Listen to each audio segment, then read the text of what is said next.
Selamat pagi, tetap antusias dan tetap percaya Tuhan memberikan bagi kita kekuatan dan kuasa. Kita berdoa, sering sekali kita berdoa kepada Tuhan meminta supaya Tuhan memberkati dan mengatur hidup kita. Tanpa kita menyadari sebenarnya Tuhan sudah memberkati kita, tapi kita nggak mau mengatur hidup kita. Ada banyak orang yang selalu menuntut haknya, tetapi dia tidak mau melakukan kewajibannya. Yang paling parah adalah yang menjadi haknya sendiri pun dia tidak mau ambil. Hidup ini gak selalu enak, tapi hiduplah sesuai dengan koridor yang menjadi bagian hak dan kewajiban kita. Saat saya sedang menulis buku yang judulnya Santi Balatuk. Santi Balatuk itu bukan bahasa India, tetapi bahasa Batak. Jadi kalau ada orang namanya Santi, jangan bilang itu bahasa India, karena Santi Balatuk itu adalah bahasa Batak kuno yang artinya tanggung jawab seorang anak laki-laki. Nah, waktu menulis buku itu bukan enak. Karena apa? Kebebasan saya sebagai manusia yang pengen bebas, hilang. Kenapa? Ada tanggung jawab sebagai seorang anak laki-laki. Yaitu Santi Balatuk itu bisa kita hubungkan dengan perintah kelima dari hukum Taurat. Kalau di bahasa Indonesia dikatakan hormatilah ayah dan ibumu. Tapi kalau di bahasa Batak, karena Santi Balatuk itu berbahasa Batak, maka kita ambil yang bahasa Batak, ya. Ikon pasangaponmu natorasmu asaleling homangolu, ya kan? Pasangap itu bukan menghormati, tapi memuliakan. Contoh, kita letakkan orang tua kita di sebuah kursi, kita pijet-pijet dia, kita sembah dia. Ya, sembahnya nggak harus seperti apa, kita sediakan makannya dan kita sulangi. Pasangap itu menyulangi, memastikan makanannya masuk ke mulutnya dan tidak belepotan. Itu pasangap, dimuliakan. Jadi harus, bukan hormatilah, tapi harus kau muliakan orang tuamu. Itu perintahnya untuk anak laki-laki, karena di orang Batak, Santi Balatuk itu bukan untuk anak perempuan. Anak perempuan hanya mengikuti apa yang harus menjadi kewajiban anak laki-laki. Saat ini saya sedang menulis sebuah buku yang judulnya The Radical Christian. Nggak punya banyak dana untuk mencetak buku, karena keuangan itu diprioritaskan untuk hal-hal yang lain, pelayanan yang lain. Tapi karena ada saudaraku,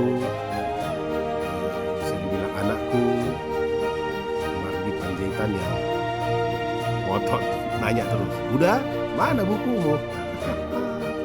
Amang tahe. Terima kasih ya. Buku ini pun hampir sama dengan Santi Balatuk, karena kemanusiaan saya yang pengen bebas itu punya koridor, harus lewati ini, harus jadi orang Kristen yang radikal. Radikal itu bukan bawa pedang, bukan. Radikal itu benar nggak kamu sungguh-sungguh percaya sungguh-sungguh, ya. Walau 1000 rebah di sisiku, kau tetaplah Allah penolongku. Walau 10.000 rebah di kananku. Yakin gak? Waktu gak punya uang, yakin gak? Waktu sakit kanker atau sakit, yakin gak?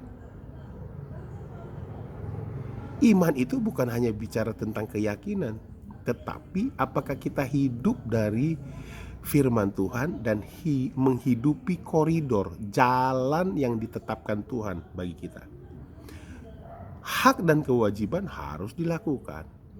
Pengen diberkati tapi tidak mau melakukan. Pengen diberkati tapi nggak mau melakukan kewajiban. Saya ingat sekali, saya sampaikan kepada istri, berat sebagai parumain dalam sebuah keluarga, itu berat. Tetapi saya ingatkan bahwa ikon pasangaponmu natorasmu asaleling ho mangolu ditano nanilehon ni debatam tuho. Wah, bukan hanya masuk ke dalam suatu daerah, tapi mendiami suatu daerah. Jadi kalau ada orang Kristen masih ngontrak, ayo kita ikuti koridor kita. Kalau ada orang Kristen yang masih berkekurangan, ayo kita ikuti koridor kita. Kita bisa diberkati. Karena apa? Kodrat kita sebagai orang yang diberkati. Kodrat kita masuk suatu daerah dan mendiaminya. Mendiami itu bukan ngontrak, tapi beli tanah, punya tanah, bahkan jadi tuan takur. Ya, keturunanku akan mendiami kota-kota sunyi. Ya, kota-kota sunyi kita diami supaya terdengar pujian bagi Tuhan. Jangan lupa, hiduplah sesuai dengan koridor yang diberikan Tuhan, dan ingat hak dan kewajibanmu. Ya, pasti diberkati. Yakin, lakukan, coba, pasti diberkati. Saya ingat sekali waktu kita berpikir, dulu sempat kita tinggal di rumah kita di arah Setiabudi. Nah, begitu orang tua bilang gak ada kawan kami di sini, saya ingat sekali bahwa waktu kita mensanti balutukan orang tua kita pasti diberkati. Akhir kata saya ingin katakan bahwa kalau kita mau diberkati begini, bukan menjadi kaya raya, tetapi kehidupanmu stabil.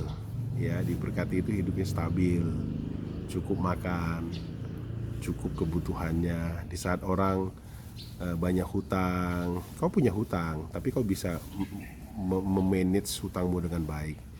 Itu orang yang diberkati. Orang yang diberkati adalah sehat, kuat, dan mampu menghadapi tantangan. Hari ini hari yang luar biasa. Jadilah orang yang jadi berkat.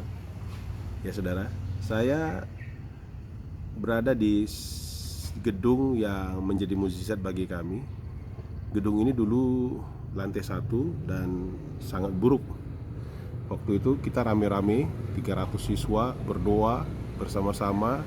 Saya menggambar plan gambarnya di slide, dan kita berdoa dalam nama Yesus. Tidak lama kita dapatkan gedung ini. Gedung ini kalau anggarannya berlapis sampai ke belakangnya, anggarannya sekitar 1 miliar lebih. Dari mana duitnya? Tuhan sediakan. Asal kita hidup sesuai dengan koridornya Tuhan dan melakukan kewajiban dan hak kita. Oke, Tuhan Yesus memberkati. Percayalah.